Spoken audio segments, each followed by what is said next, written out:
동작권하면 동작권만 하고 총을 차렷하고 자 자양자 우양우 뒤로 돌아가는 정확하게 우리 배운 대로 오른쪽 발이 뒤꿈치와 왼쪽 발이 앞꿈치에서 90도 오른쪽으로 자 하나 둘 자양자 하나 둘 우양 하나 둘자 저쪽 보고 할 겁니다.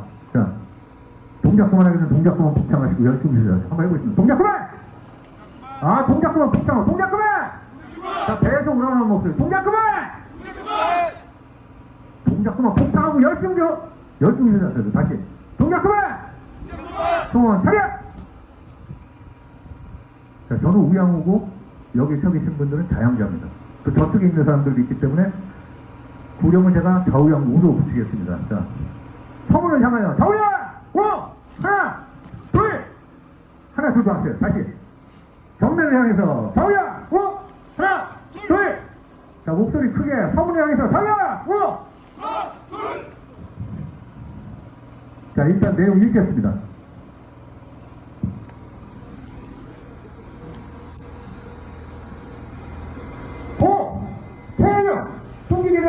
진상 규정과 박정훈 대령의 명예회복을 지지하는 100만 해병대 정예 입장군 우리는 고 태경 죽음의 원인을 규명하고 강력한 재발 방지 대책을 수립하여 신성한 국방의 의무를 다하고 있는 충성스러운 3만 현역 해병 대원들의 마음을 다독여야 할 이 순간 지휘관으로서 최소한의 책무도 저버리고 사건 은폐와 왜곡만을 조장하는 자들의 파렴치한 만행을 목도하고 있다. 국가의 부름을 받은 우리 장병의 목숨을 어찌 그리 가벼이 여길 수 있는가. 아들 같은 해병의 죽음을 밝히려는 자를 왜 구속하려고 하는가. 오늘 우리는 여기 이 자리에서 다시 한번 묻고 싶다. 장병들의 안전은 뒤쪽으로 팽개치고 오로지 상관에게 잘 보이기 위해 언론에 홍보되는 시정을 쌓기 위해 부하를 사지로 밀어넣는 것이 지휘관으로서의 바람직한 자세인가? 직접 현장 시찰과 세부 작전 지휘를 하였음에도 고 해병 죽음에 책임이 없다고 말하는 것이 지휘관으로서의 바람직한 자세인가?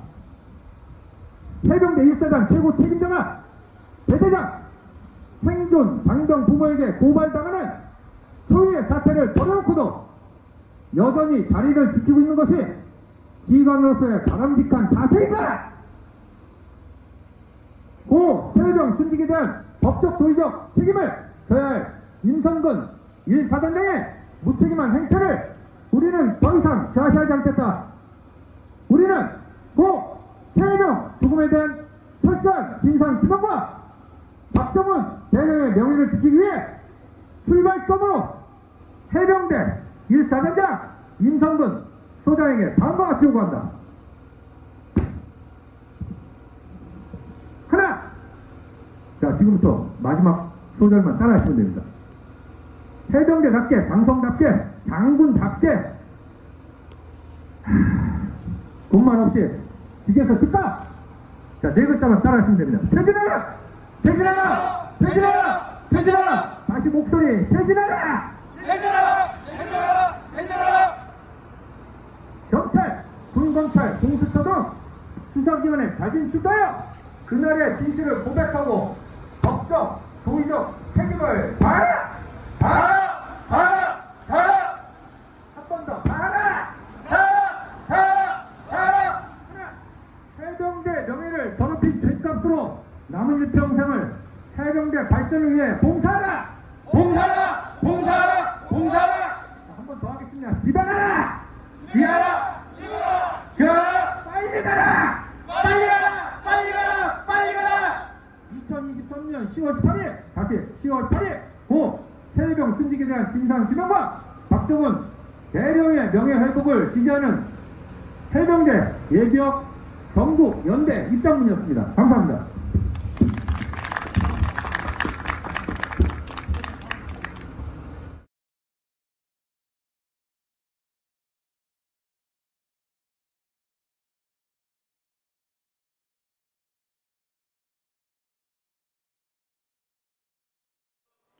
여러분 안녕하십니까? 예, 조성식의 어퍼컷입니다. 예, 방금 영상 하나를 보셨는데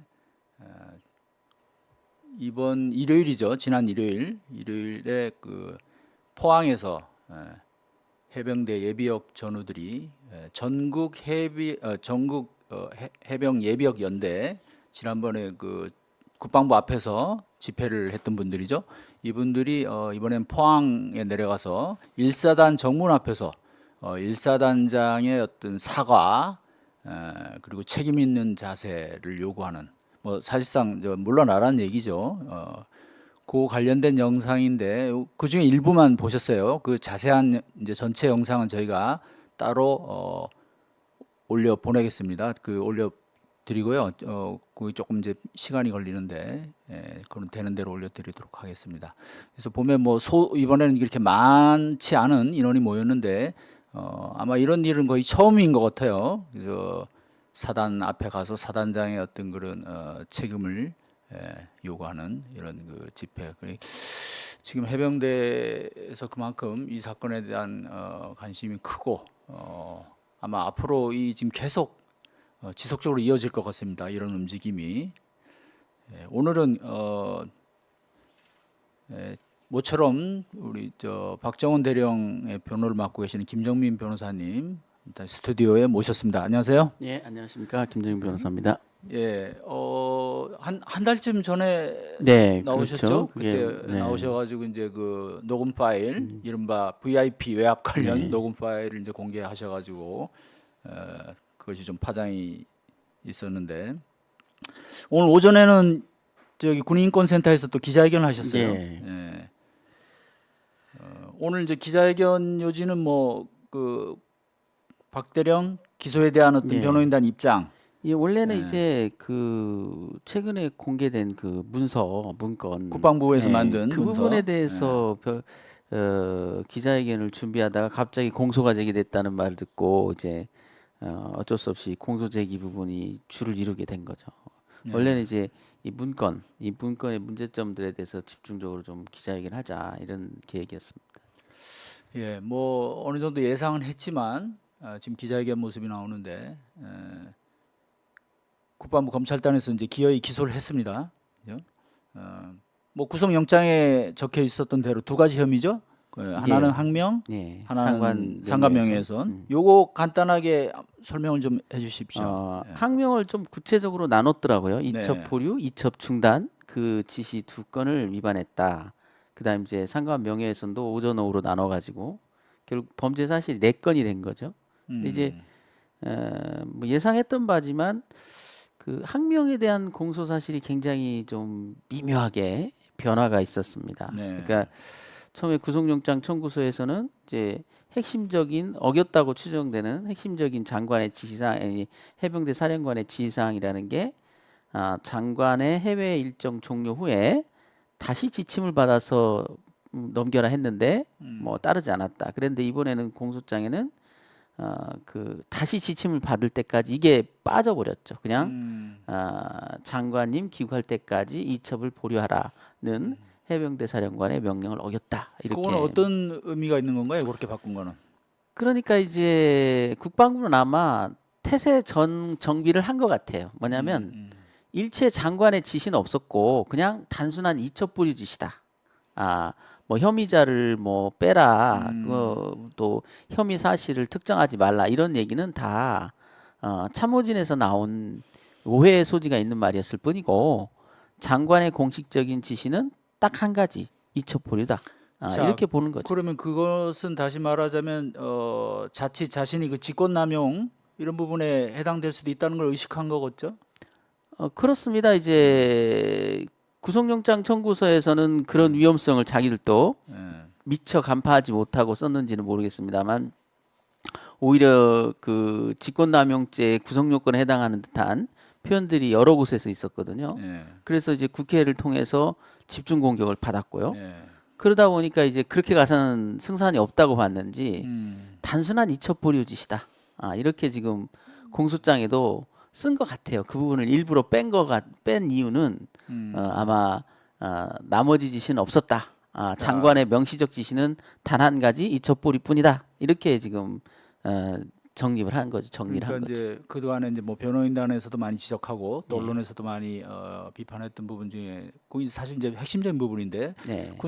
군인 사망 사건 등 이 3대 범죄 여기에 대해서는 장관이든 뭐 총장이든 지휘권을 행사할 수 없다는 게 그 개정 법안의 취지라는 거잖아요. 그죠? 예, 그게 이제 이번에 국회에서도 뜨겁게 논란이 됐었고 예. 또 이 문서에도 이제 그게 전혀 반대쪽 주장만 이제 담아놨는데 이제 국방부에서는 거기에 대해서 명시적 규정이 없지 않느냐라는 그렇죠. 그걸 가지고 지금 이제 그 지휘권이 발생한다 그렇게 억지를 쓰고 있는 건데요. 예, 법 개정 어떤 경과랄지 다른 규정과의 어떤 유기적인 관계 이런 걸 보면 재판권이 없기 때문에 관할이 없는 재판권이 없는 범죄에 대해서 이첩하는 것을 왈가왈부하는 자체가 너무 웃기는 거죠. 이제 대칭해서 보면 어떤 문제가 있냐면 군인이 전역했을 때 이첩시켜줘야 되거든요. 그럼 그것도 그러면 또 뭐 또 지휘관이 감나라 배나라 할 거냐. 또 극단적인 예를 들면 고소인이 오판하고 군인으로 알고 민간인에 대한 고소장을 네. 군 뭐 수사기관에 낼 수도 있습니다. 그럴 때도 또 지휘관이 뭐 하라 마라 할 수 있느냐? 이거를 좀 비교해서 보면 이 한 건만이 아니 3대 범죄만이 재판권이 문제되는 게 아니고 많은 재판권 문제되는 그 범죄 유형도 있거든요. 네. 그래서 그런 전체적으로 보면 이런 부분에 대해서까지 지휘관에게 폭넓은 지휘권을 인정한다. 그것은 맞지 않는 거죠. 예. 그러니까 아마 자기네도 이제 그런 걸 좀 의식해서 그나마 좀 뺀다고 뺀 것 같아요. 그럼에도 이첩 보류를 지시한 것도 역시 사실은 지휘권 행사에 들어가는 거잖아요. 그렇죠. 그래서 그나마 이첩보리로 가야지만 네. 항명의 성립 가능성이 있으니까 이첩보리를 넘어서서 뭐 혐의 사실을 빼라라는 주장을 넣게 되면 그 자체가 위법한 명령인 게 너무 도드라지다 보니까 네, 네. 이제 막무가내로 뭐 왜냐하면 국방장관이 무엇을 본인의 입으로 얘기했는지는 명확치 않은 면이 있거든요. 그래서 서로 인정하고 있는 장관도 인정하고 있고 해병대 사령관도 인정하고 있는 부분은 이첩 보류밖에 없습니다. 그래서 나머지 얘기는 다 참모들의 오해, 네. 와전 그런 거고 장관의 지시는 오로지 하나 이첩 보류다 이렇게만 지금 주장하려고 하는 거죠. 그래서 이제 크게 두 가지인데 이첩 보류 지시를 어겼고 그다음에 해병대 사령관이 8월 2일 날 오전에 이제 이첩을 중단하라 예. 이렇게 그죠? 예. 10시 50분경이죠? 예. 그 지시를 했는데 그건 역시 따르지 않았다. 그래서 항명이 그 두 가지인데 예. 역시 근본적인 문제는 뭐 이게 군 형법 44조 이제 항명죄가 네. 상관의 정당한 명령에 복종하지 않거나 뭐 반항하는 경우잖아요. 예. 일단 거기에 우선 안 맞는 거라고 봐야 되겠죠. 이게 정당한 명령이냐, 그죠? 그렇죠. 이제 저 전체적인 그 취지, 이 지시의 본심을 누구나 다 알지 않습니까? 네. 자기들만 지금 아니라고 하는 거지. 네. 그 본심을 전제하고 보면 왜 이런 수사 지휘가 나왔는지를 알 수 있는 것. 지휘라는 거는 제가 누차 얘기하지만 저기 그 극단적인 예로 오케스트라를 지휘할 때 음악이 잘 되게 하자는 걸 지휘라고 하는 거지. 박자 안 맞게 엉망으로 만들어서 파토 내는 것을 지휘라고 하지 않지 않습니까? 어떤 사람이 지휘자로 올라가 가지고 악단 단원들이 도대체 그 연주를 할 수 없도록 만들어 버리는 네. 거. 그건 지휘가 아니죠. 각자의 그 구성원들이 화합을 이루면서 완성된 곡을 잘 이렇게 연주하도록 만드는 게 지휘 아니겠습니까? 이건 지휘가 아니죠. 그 방해인 거죠, 방해. 수사 방해에 불과한 거지. 네. 이것을 수사 지휘라고 하면 그거는 지휘의 그 의미를 벗어나는 겁니다. 네. 네, 뭐 적절한 비유인 것 같습니다. 저도 갑자기 생각난 건데. 그러니까 지휘라는 건 그야말로 진짜 정상적으로 어떤 행동이나 이런 것들이 잘 되게 하기 위한 정상적인 지시라고 봐야 될 텐데 오히려 그것이 망치는 거라면 이걸 어떻게 정당하고 정상적인 지휘라고 할 수 있겠느냐.